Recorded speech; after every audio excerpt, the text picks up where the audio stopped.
Okay. Hello everyone, welcome to another episode.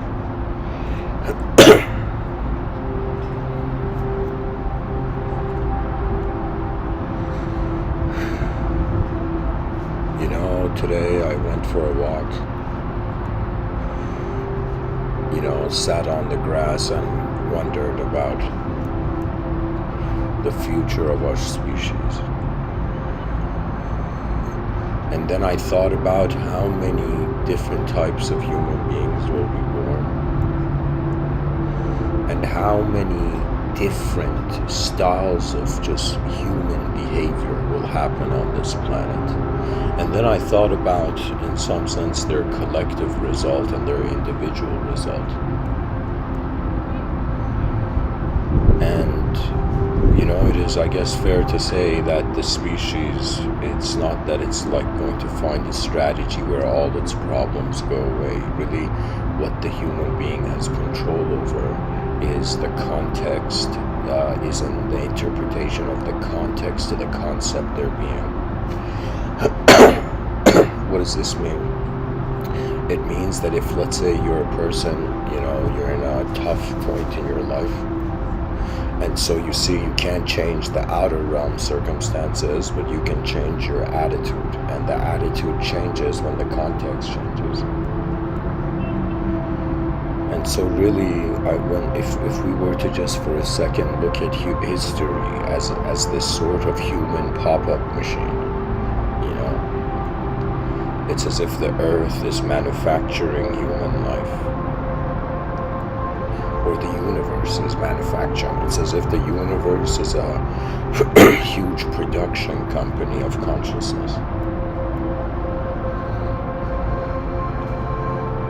And it's producing it in a cyclical, ordered way. That's the hilarious thing. Excuse me.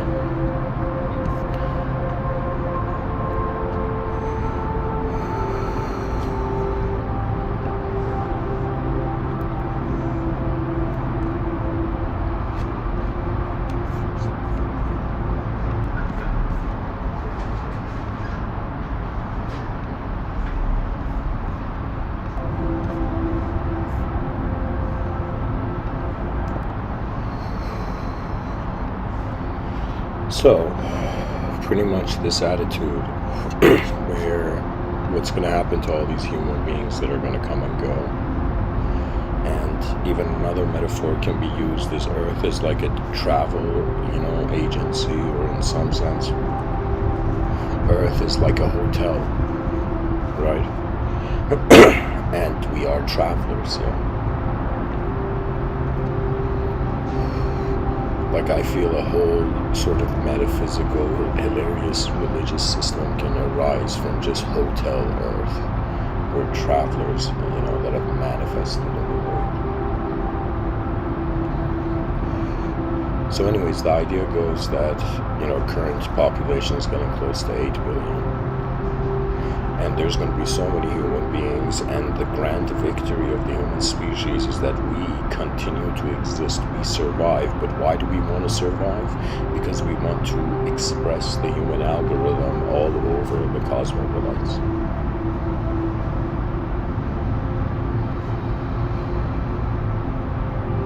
It's as if the purpose of human life is for the evolved continuity of it. Pretty much everybody who's alive, it's like we don't realize it, but every moment of our life we're carrying the torch of human intelligence. We are all ambassadors of the species. We're all members of a conscious system, natural system.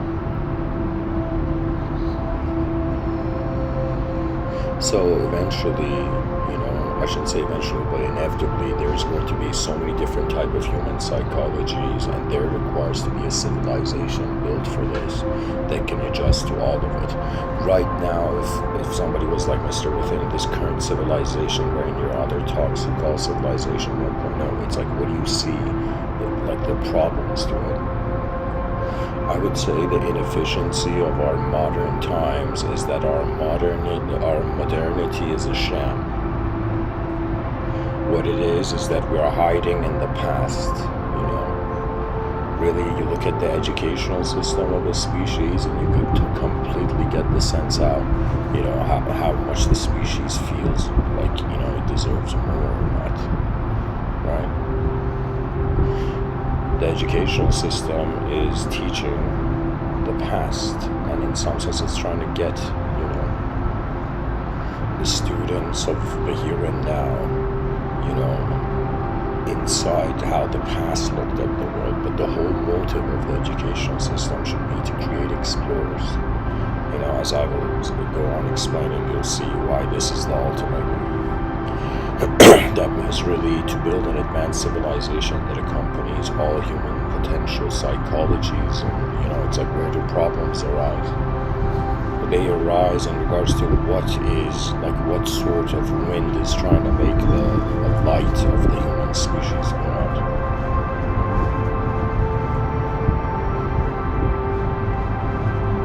I honestly love the metaphor of a candle, you know. It's as if, like, the body is made of wax, the brain is the wick of the candle, and consciousness is how it has been lit. So consciousness is the flame at the tip of the wick, similarly to how the brain is being the origin of the world. And so somehow the candle has become conscious that it is lit and has become conscious of its glow.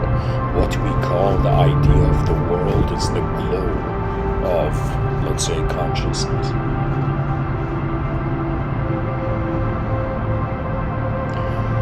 But what is beyond the world is a mystery of who lit the candle in the first place. Why did the laws of the universe, you know, orchestrated as such that an evolutionary animal became a subject to itself, to now wonder why did we evolve 4.5 billion years just to be conscious of our suffering? Like, there has to be something more to this, more than our suffering and its entrapment of the species, and language is just like keeping our meaning in check.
There's this philosopher by the name of Ludwig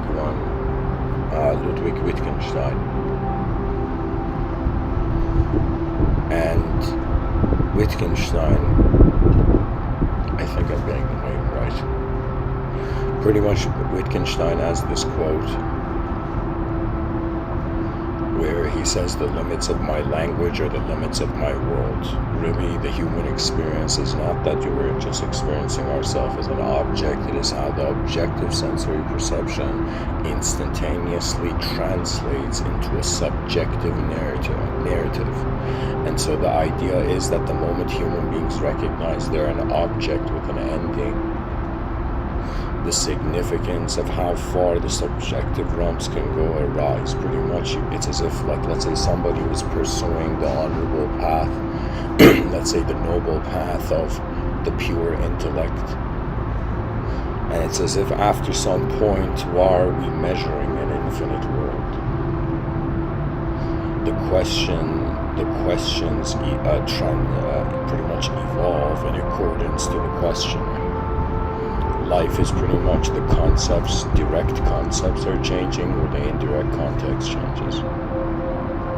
Enlightenment is how the context of your world story comes back to actually a zero value.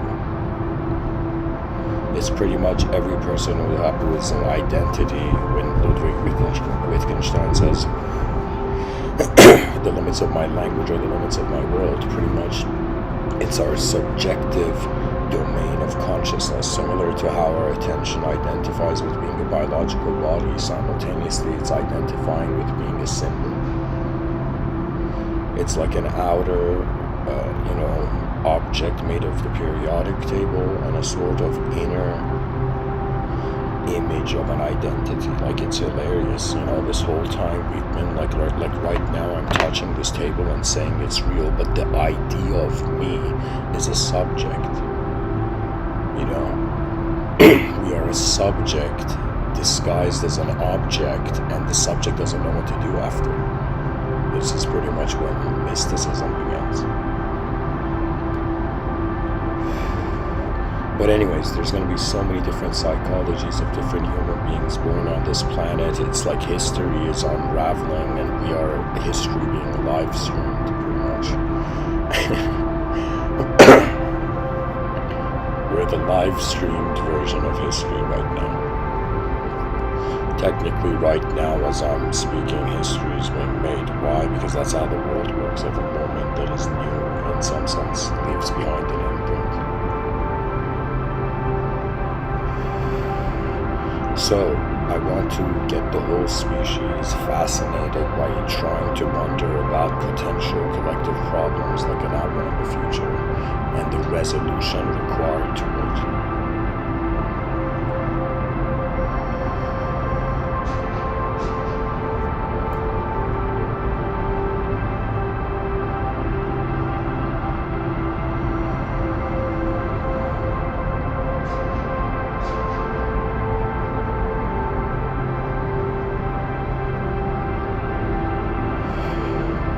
So imagine, I want this to go from even the level of elementary school kids thinking about trying to solve the world's problems.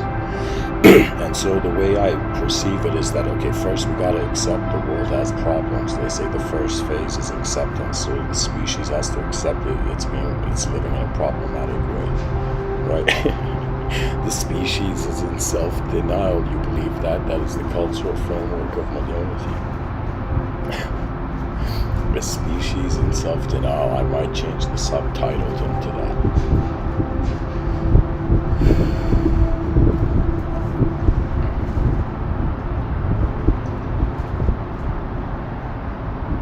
A species in self-denial.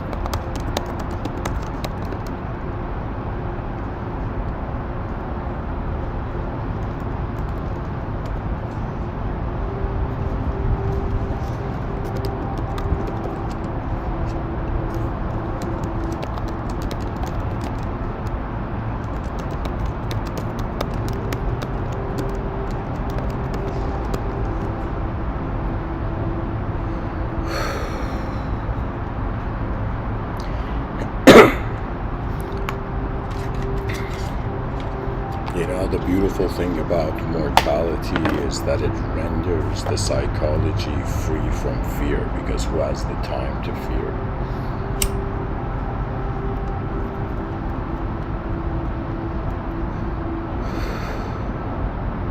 I think the most stabilizing force that will help, the potential collective psychological problems of the species is just this view that the species has to realize the basic human psychology has been a reaction to the colossal emptiness around it. Pretty much we looked at all the emptiness and the meaninglessness of just existence being existence, and in some sense that was it's as if there was a fear of nothing. And so mankind created everything through language. right now as I'm speaking, like we see the movie Matrix, we see the codes on the screen.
Sorry guys, this was on mute, and I was just marching through the episode.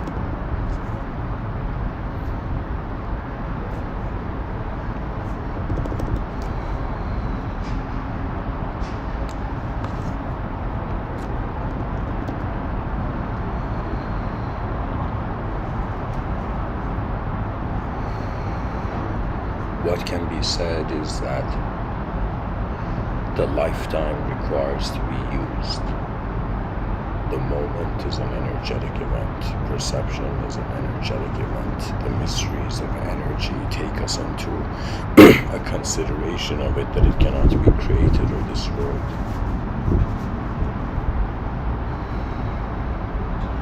As if there is a state of being. That means as if imagine soul was the eyes of energy.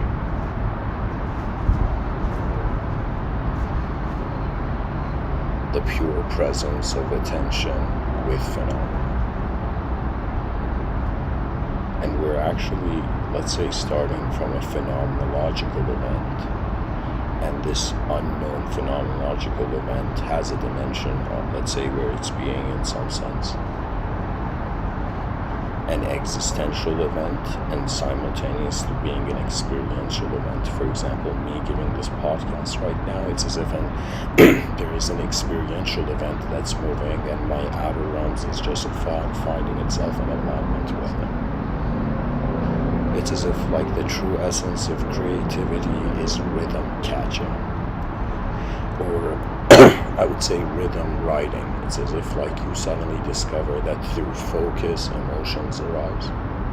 Anything a person focuses on for too long, they suddenly get emotional about, But it's as if the emotions are just another wave, and so the nature of the mind is free before it's shaped. Imagination is another way of saying we created a world over a world, and we're living in it.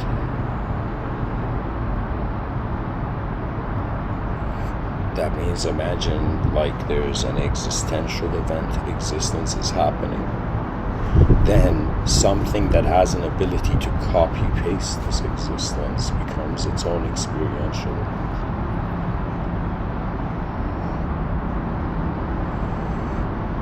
It's like the world is being moved by invisible strings, and we don't know where the strings are connected to, but we can see them. We can see the invisible strings. It's another way of saying the visible notices the invisible, notices the absence of its value,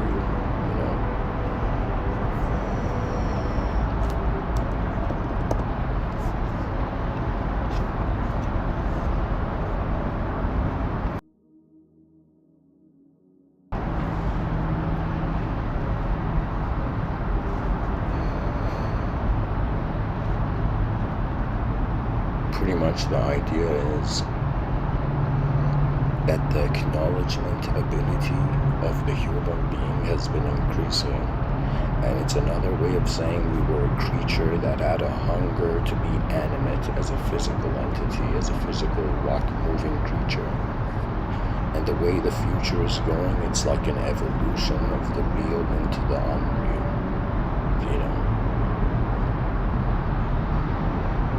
It's another way of saying the visible is evolving towards the invisible. The invisible is evolving towards the inconceivable.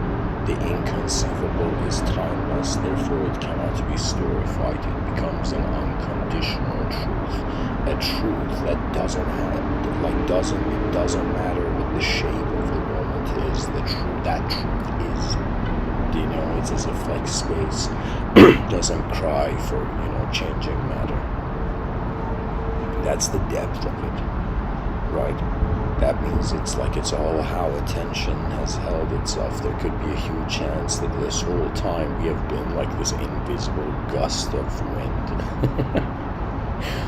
That is like this cloud, like invisible cloud over like the biological entity.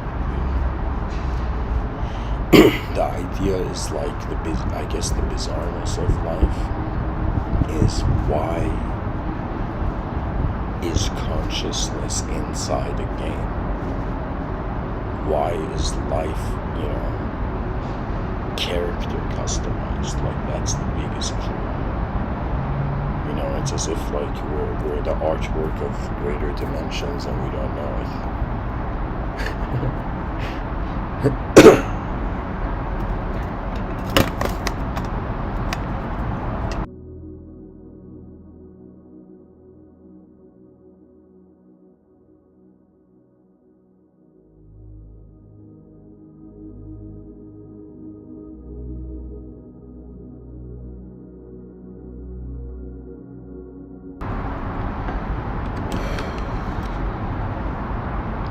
So let me get to the essence of this episode.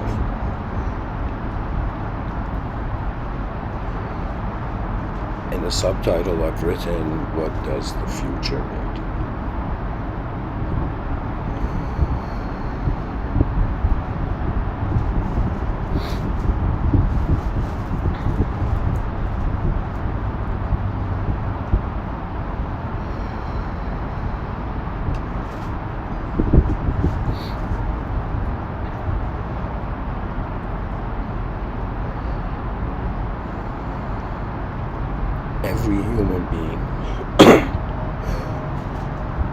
It's like they're starting from their own world and their experiences in the conscious waking state equate them with the true nature of the world. So it's as if everybody's starting in their own universe. They need to climb out of the linguistic structure of their own universe, and then they will come to the original Earth. And the original Earth is this bizarre state where I would say it goes beyond the humanized archetype. It's as if like somewhere in how would I say?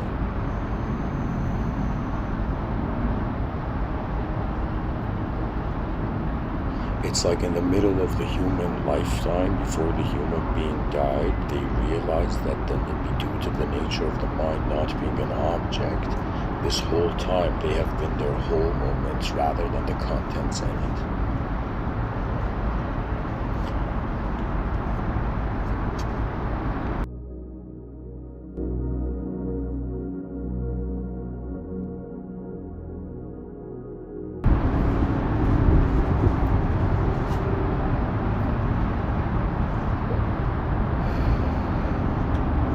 You know, 2022 will be known in history as that phase in history where human beings lived in the shadow of the potential of their civilization.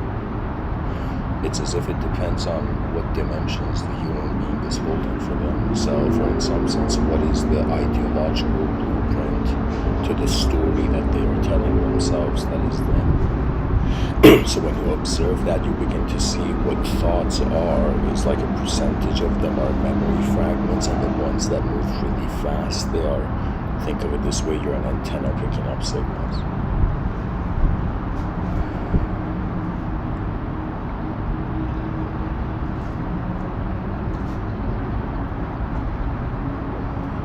It's as if like the human mind wondering about its most advanced state, and in wondering about its most advanced state having the ultimate desire for it, and due to that desire, it's as if like both the ego, subconscious, and whatever sort of, you know, selfhood there lies in the person's inner realm.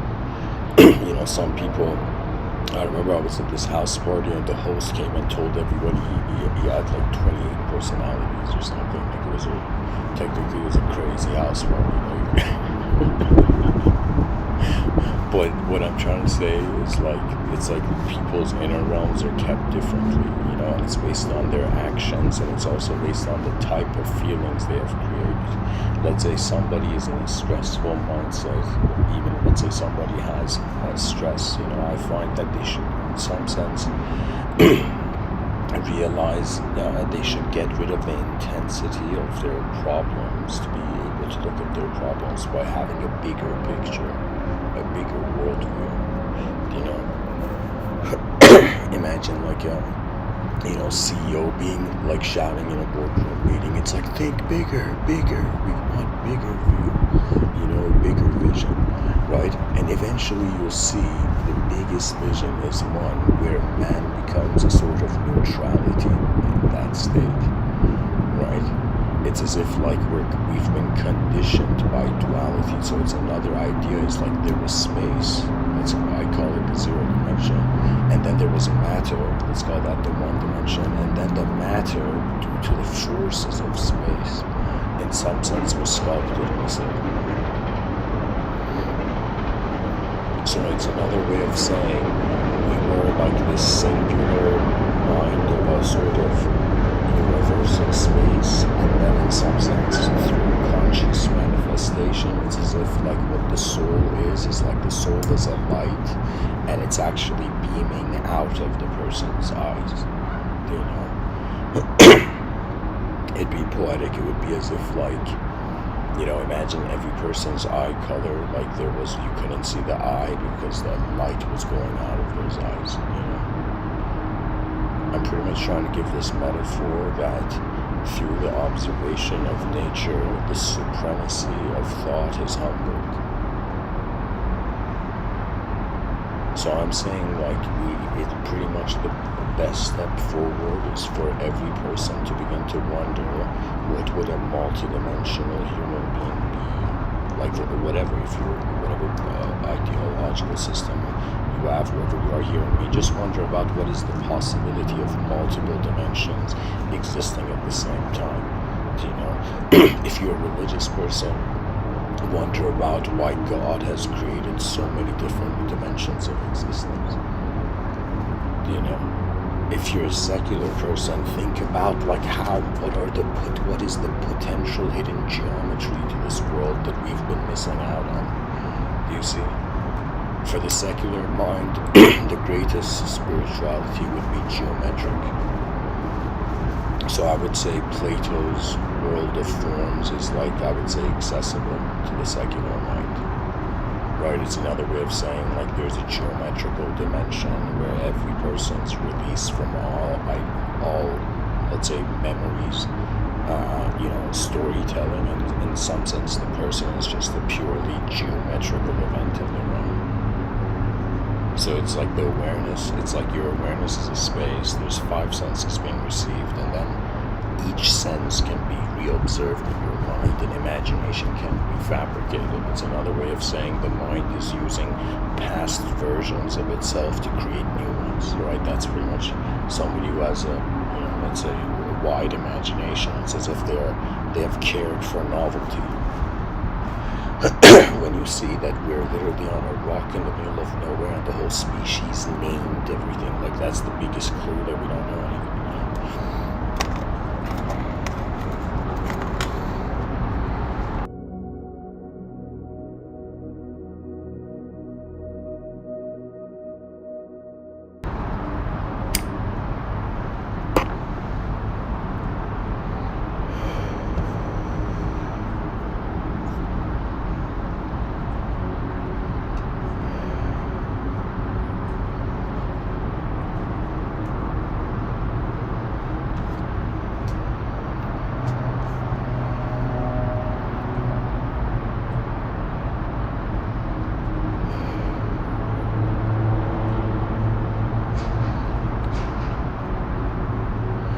Ramana Maharshi says silence is also conversation.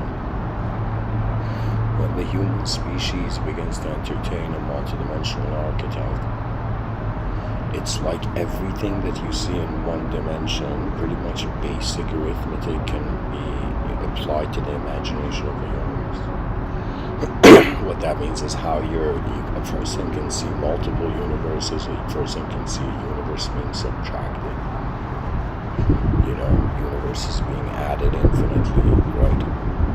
Pretty much the story of the world is a really mathematical one, because the language at its core required mathematical knowledge.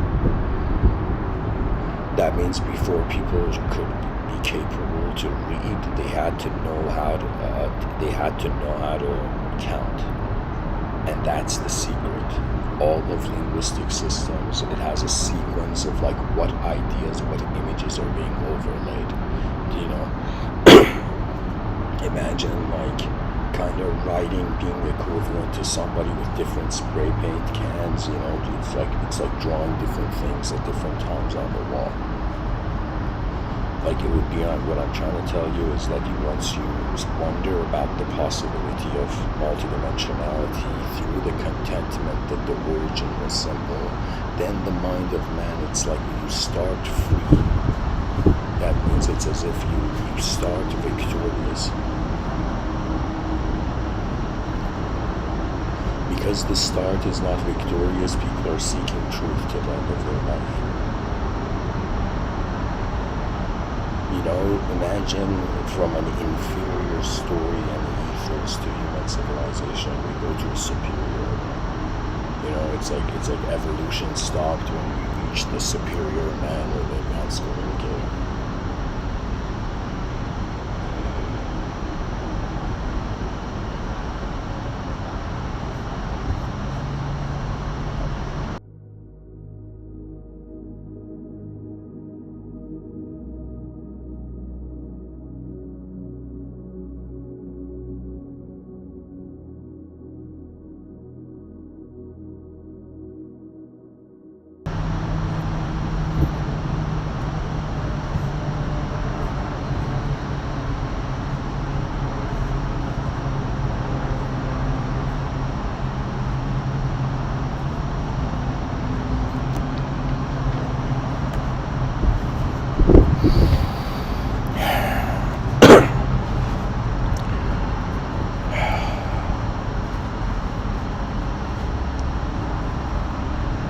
Imagine a teacher arose in history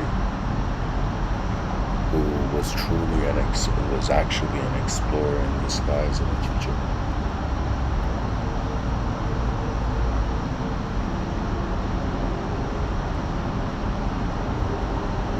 And the teacher began giving homework assignments to the future to confront a lot of the possible human psychology, because what the human being is a sequence of events. We are all being existential events, non-stop. The point of being alive is this, that there's existence accessible. The Vedic thought, they take it so far as to say that just the awareness that you are conscious of existence is the bliss of truth being ultimately.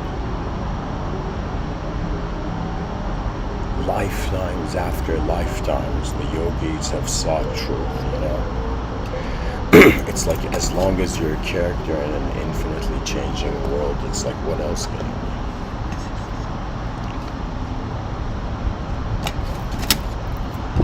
We're all just efforts of the realm to notice itself again, to look at itself again, because what else can the world do? We see, it's pretty much like behind our eyes there's a sort of conquer algorithm, helping our species survive.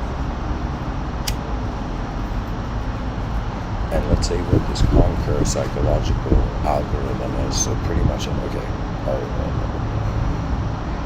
this is Mr. Within's strategy to build an advanced civilization, pretty much. What I'm going to say now, this is my view. This is as like I just for a second entertained momentarily, just that, okay, let me act for a moment as if I was like, let's say, one of the generals on the, let's say, battlefield of humanity. I thought about what would the ultimate responsibility be. And the ultimate responsibility would be, in some sense, we consider the human being to be so advanced that there's no more mistakes to cry for. There's just advancement on tact.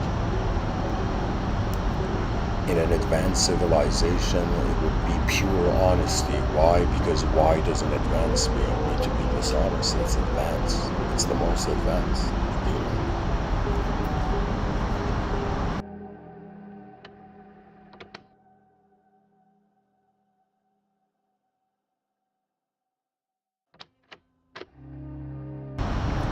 There's so many, self-help books, but really, you can't help the self. The self is just how there's attention through unknown eyes, gazing at a world that is, the infinity symbols, like, gigantic roller coaster. Like, this world is strange. It is so strange that it is spinning around itself.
Sorry guys, I gotta make this part one.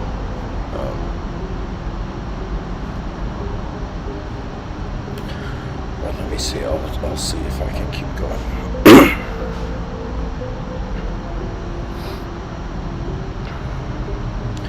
A temporary being is wondering about all the temporary lives that will arise in the space-time continuum. So it's as if we're in a system where human beings are coming and going, and so it's as if during that bell curve of a lifetime, what was the significance? Where did the momentum of the life go or build towards?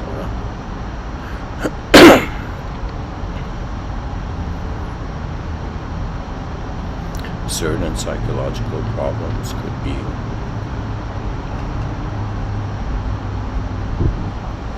the distrust of the species will have of its environment. When you look at animals in nature, because they trust their environment, they tap into the sensitivity of it, right?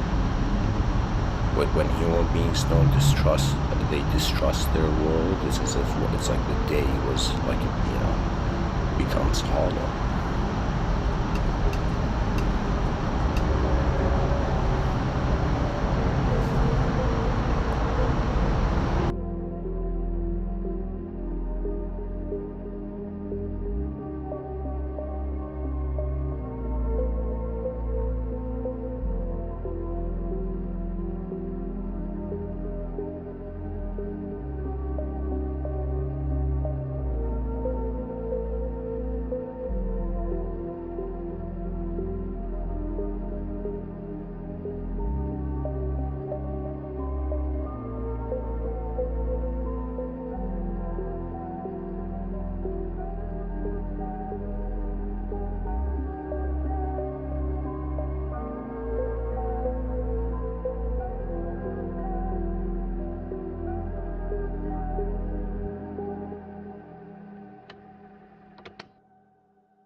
Sorry guys, there's too many interruptions in this talk.